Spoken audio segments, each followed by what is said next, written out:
農曆4月初九，太極張三豐聖誕，太極誥。至心歸命禮，此稱一氣，較展十方。積功勳於大明，度眾生於前史。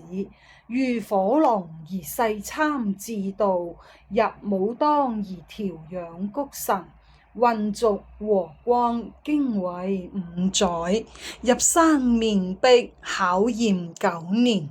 大庭朝駕顯飛星，名山古洞留仙跡。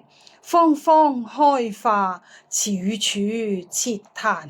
演金科流傳萬世，正金丹道盡後學。大悲大願大慈大仁，至靈至聖至公至明。群真一元始祖，廣慈普度真君。通微顯化天尊。